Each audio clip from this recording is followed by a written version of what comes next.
서로 위로하면서 서로 감싸주면서 서로 사랑하면서 이렇게 서로 손잡고 가는 길이 믿음의 길이요 구원의 길인 줄 믿습니다. 오늘 찬양도 감사합니다. 오늘 그동안에 함께 할 수 없었던 분들이 함께 해주셔서 감사합니다. 우리 백창호 집사님 많은 날 동안 수술 이후에 회복하면서 이제 함께 나오셨고, 우리 신재수 군사님도 아파서 나올 수 없었는데 나와주셨고, 우리 영순사님도 또 의자를 날리다가 허리가 삐끗해서 2주 동안 병원에 계시다가 나오셨는데 우리 박수로 환영합시다. 감사합니다. 오늘 말씀은 오순절에 임하신 성령에 충만한 이 베드로 사도가 이 구약의 요엘 선지자의 예언을 인용하면서 설교하고 있는 그런 내용입니다. 오늘 보면 17절 말씀을 보면 하나님이 그렇게 말씀합니다. 말세에 내가 내 영을 모든 육체에 부어주겠다. 그럴 때에 너희 자녀들은 예언할 것이고 너희의 젊은이들은 환상을 보고 너희의 늙은이들은 꿈을 꾸리라 라고 이렇게 선포를 합니다. 이것은 요엘 선지자가 선포한 내용이자 그것을 인용한 베드로의 말이 아니라 하나님의 말씀이요 성령이 하시는 말씀인 줄 믿습니다. 요엘서에서 말세에 이루어질 그 일들을 예언을 했는데 그 말씀이 이루어지고 있다 라고 하는 것을 베드로가 선언하고 있는 겁니다. 이 사도 베드로는 그 설교 속에서 종말론적인 메시지를 전하고 있는 것이거든요. 오늘 이 시대가 말세다 라고 말을 하고 있고, 그것도 기후의 변화가 일어나고 있고 그 영향으로 지진이나 홍수나 가뭄이나 그런 여러 가지의 일들을 우리가 만나면서 뉴스를 접할 때마다 큰일 났다 하는 이런 생각들을 갖게 되는데요. 바로 이것이 성경 속에서 예언해 놓은 종말론적인 증후군이다 라고 하는 사실은 성경을 많이 읽은 모든 분들은 잘 이해할 수가 있을 겁니다. 얼마 전에 TV에서 그 강연하는 내용을 잠깐 봤는데, 우리는 이 세계적으로 바다물이 기후가 변해서 2도만 상승을 해도 놀라운 일들이 일어난다는 거예요. 그래서 이 온도가 2도가 더 올라가지 않도록 우리가 노력을 해야 된다 하는 그러한 결론적인 얘기인데요. 세계 많은 그 인구 중에 각 나라가 다 이기심과 또는 자기 나라의 유익을 위해서 이 탄소 배출량들을 자꾸 줄여가자라고 논의를 하지만 내년부터 5년 후부터 이렇게 자꾸만 자기의 주장들이 하기 때문에 합의가 이루어지지 않고, 그런 반면에 이 지구는 점점 뜨거워지면서 기후가 상승하고 있다라고 하는 것이고, 그 영향은 고스란히 우리 전 세계 사람들에게 영향력을 이렇게 끼치고 그 고통을 고스란히 사람들이 받게 되어 있다라고 하는 거거든요. 그런데 이것이 사람들이 하는 일이고 또 줄이자 노력하는 일들이지만 말세가 되면 이런 현상이 일어날 거야 라고 하는 것이 이미 성경에서 주의 성령께서 예언을 내놓고 있는 그런 현상들이 지금 우리가 겪게 되어지는 환경이라는 사실이죠. 초대교회에 있었던 예수 그리스도께서 탄생한 이후에 오늘 이 시대가 점점점 말세를 향해서 가고 있는 그 증후군들을 우리가 맞닥뜨리고 있는 겁니다. 인류의 마지막이 언제가 될지는 아무도 모르는 일이지 않습니까? 그러나 그 시기를 사람들이 노력 여하에 따라서 늦춰질 수도 있고 빨라질 수도 있다는 그런 얘기예요. 하나님께서 우리에게 건강을 주시고 좋은 환경을 주셨지만 우리 스스로가 술, 담배에다 마약에다 여러 가지의 일로 인해서 스스로 몸을 망쳐가고 있는 것은 자신의 생명줄을 앞당기는 것과 같은 일이고, 이 지구의 자연 환경을 망가뜨리기 위해서 자기 입속만 챙기려고 하는 그런 일들이 더 많아질수록 우리는 더 악한 그런 환경에서 살아갈 수밖에 없는 일을 제촉하는 것이죠. 기독교의 시간과는 분명히 시작과 분명히 끝이 있다 그러지 않습니까? 그 끝은 예수 그리스도께서 이 땅에 오시는 재림의 때가 바로 이 선과 악을 판단하는 심판하는 때다 이렇게 말씀하고 있습니다. 그때는 하나님의 심판이 임하는 때인데 이 때는 모두가 다 하나님의 심판대 앞에 서게 될 것이다 라고 성경은 표현하고 있거든요. 기독교의 신앙의 중심에는 바로 이 종말론적인 신앙관이 함께하고 있는 거예요. 역사의 모든 것들이 다 종결되는 때가 바로 이 종말 때이잖아요. 그때 하나님의 심판이 시작되고요. 새 하늘과 새 땅이 임할 거야 라고 하는 그 말씀이 성경에서 우리에게 가르쳐주고 있는 교리죠. 그러므로 우리 모든 성도들은 이 종말론적인 이 신앙으로 우리가 무장해서 살아가지 아니하면 안 된다라고 하는 것이거든요. 그래서 그렇게 살지 아니하면 우리는 신앙의 길을 잃어버리고 맙니다. 우리는 이 세상의 것에 승부를 거는 그런 인생을 사는 것이 아니잖아요. 하늘의 소망, 달성하는 오늘 이 마지막 21절에 기록되어 있는 이 구원의 이 길이 우리 인생의 가장 승부수를 걸어야 할 그런 목표인 거죠. 그래서 마지막 날에 주님이 재림하실지라도 우리가 가는 그 길이 구원의 길이다 라고 하는 것이라고 한다면 그 사람에게는 얼마나 행복한 날이겠어요. 모든 것이 하나님의 심판으로 종결되어지는 것을 믿는 신앙.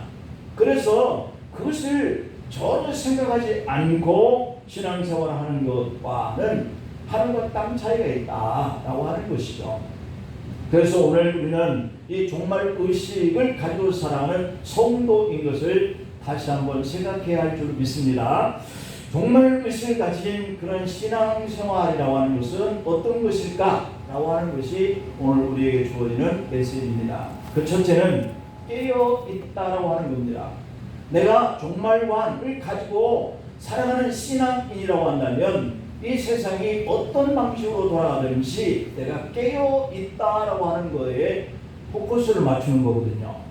언제 그날이 올지는 모릅니다. 그러나 언젠가는 주님이 오실 거야. 그리고 심판이 이루어질 거야 하는 이런 긴박성을 가지고 산다라고 하는 것이 깨어있는 신앙의 모습이거든요. 주님이 언제 오시든 나는 상관없어. 그리고 세상의 흐름에 따라 우리 장로님 기도하듯이 세상을 쫓아가면서만 사는 우리의 삶의 모습이 된다면 이때 좋지 않은 결과가 온다는 사실이에요. 할렐루야. 그래서 깨어있어야 된다라고 하는 이 의미가 상당히 우리에게 뭔가 긴박성을 주고 있습니다. 두 번째로는 깨어서 뭘 해야 되겠어요? 준비해야 되지 않겠어요? 준비된 삶을 살아야 된다. 그것도 늘상. 오늘 예배를 마치고 나가는데 예수님이 오시면 얼마나 좋겠습니까? 근데 안 좋을 것 같이 생각하는 분도 계실 거예요. 그죠? 아직 내 가족들이 믿지 않는데, 내 자녀들이 믿지 않는데, 내 남편과 내 부모가 믿지 않는데, 내 아내가 믿지 않는데 주님이 오신다면 그들은 지옥불에 떨어질 거 아니야 라고 하는 이런 생각 때문에 주님 안 돼요, 아직은 안 됩니다 라고 말할 수 있는 이런 사람이 여기에도 계실 거란 말이죠. 그런데 그렇지 않기 위해서는 늘 준비된 삶을 살아야 된다. 예배 후에 다시 오신 예수님을 만난다면 그 믿는 사람들은 최고의 행복이죠. 믿음의 선조들은 잘 때도 옆에 옷을 준비해놓고 잤다고 해요. 옷을 준비해놓고. 구름 낀 날에는 구름 타고 주님이 오시겠다고 그랬으니 예수님을 기대했다고 해요. 구름을 바라보면서. 얼마나 순박하고 얼마나 진실되고 신실한 준비된 믿음을 가지고 있었느냐. 우리가 그냥 웃을 수 없는 그러한 것이 거기에 담겨져 있는 거죠. 그리고 믿음의 사람들은 늘상 주님 앞에 올 때마다 회개하는 그런 마음을 가지고 어떻게 잘못된 생활을 해왔어요, 용서해 주세요 라고 우리가 회개하는 이러한 그동안 그 기도, 이것이 늘 함께 하겠죠. 그래서 회개하고 또 늘 깨어서 준비된 이런 생활을 하는 분들은 언제든지 주님 오시면 맞이할 수 있게 될 줄로 믿습니다. 그 다음에 세 번째로는 영적인 분별력이 필요하다는 겁니다. 늘 깨어있고 준비된 신앙생활을 한다고 잘못된 이단 사입이 여기에 끌려가지고 열심을 이렇게 낸다 한다면 그것은 헛된 거예요. 의미가 없는 거예요. 혼란을 주고 영적으로 어지럽게 하고 있는 이 시대를 살면서 분별력을 가지고 있어야 된다라고 하는 겁니다. 무엇이 잘못된 길인지 어떤 길이 정상적인 길인지 이것을 분별할 수 있고 판단할 수 있는 그런 안목을 우리가 가져야 된다. 영적으로 깨어 있다라고 하는 것은 시기와 때를 분별할 줄 아는 거거든요. 우리가 지금 신남도 태풍 이름? 네. 그 녀석이 지금 달려오고 있다고 그래요. 네. 그런데 이게 그런 정보의 시스템을 갖추고 있기 때문에 그게 다가오고 있고 이 중부지방에는 6일쯤 그 피해 영향이 올 것이다.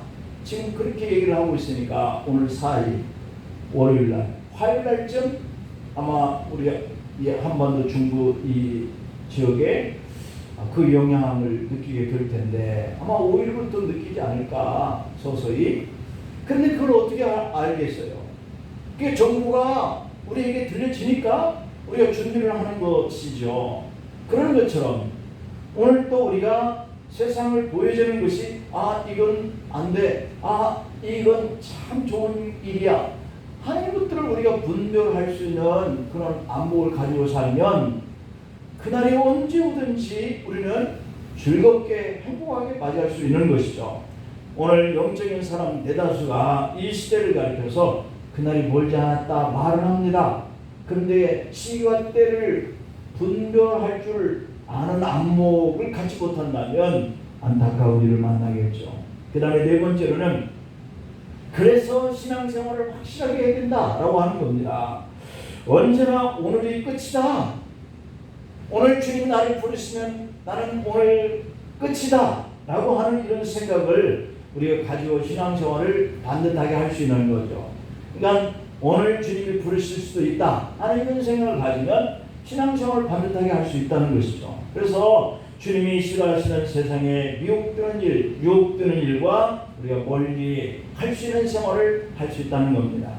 애매한 태도로 마치 가나안 땅에서 이스라엘 백성들처럼 그 땅의 우상도 섬기고 그리고 하나님도 섬겼던 이런 삶을 우리가 지금 살아가고 있는 것은 아닌지 하는 이런 생각을 우리가 가져야 우리가 신앙생활을 바르게 해나갈 수 있다는 것이죠.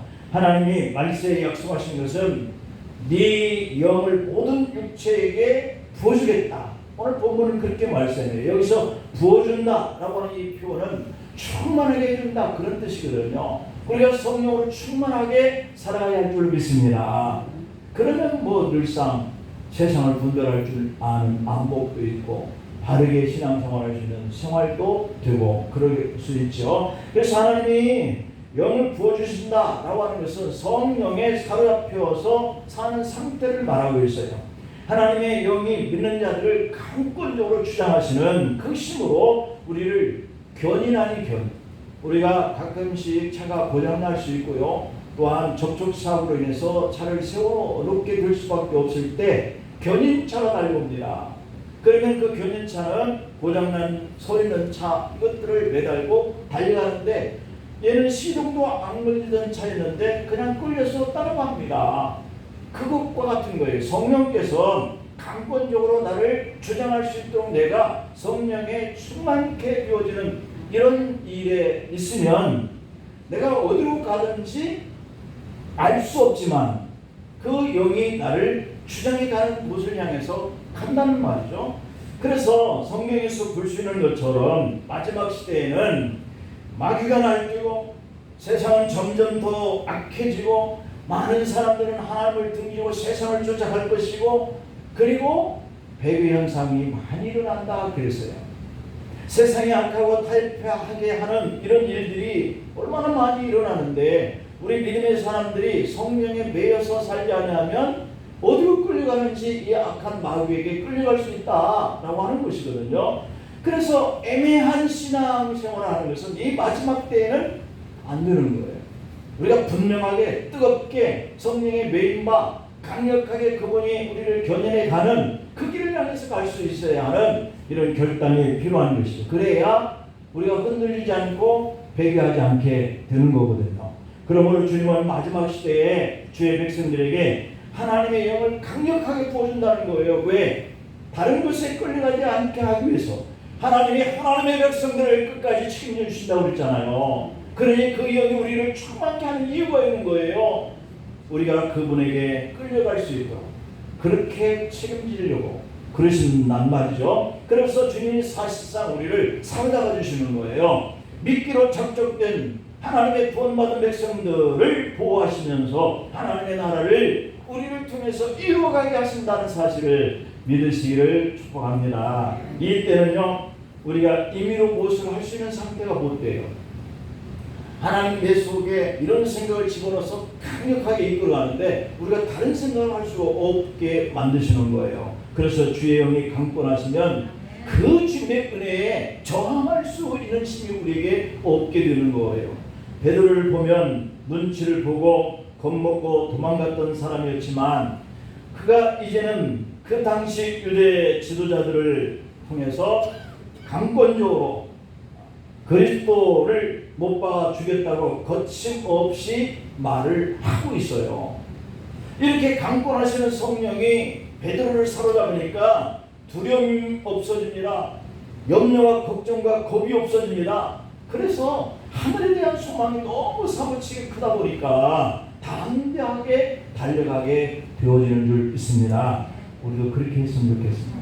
성령이 막 내 생각과 내 고집을 꺾어서 나를 그냥 강권하게 은혜로 적셔가지고 내가 다른 생각할 수 없도록 이끌어가시면 할렐루야 그렇게 되어야 할 줄 믿습니다. 오늘 본문의 17절 18절에 보니까 말세에 내가 내 영을 모든 육체에 부어주리니 너희 자녀들은 예언한다 그랬습니다.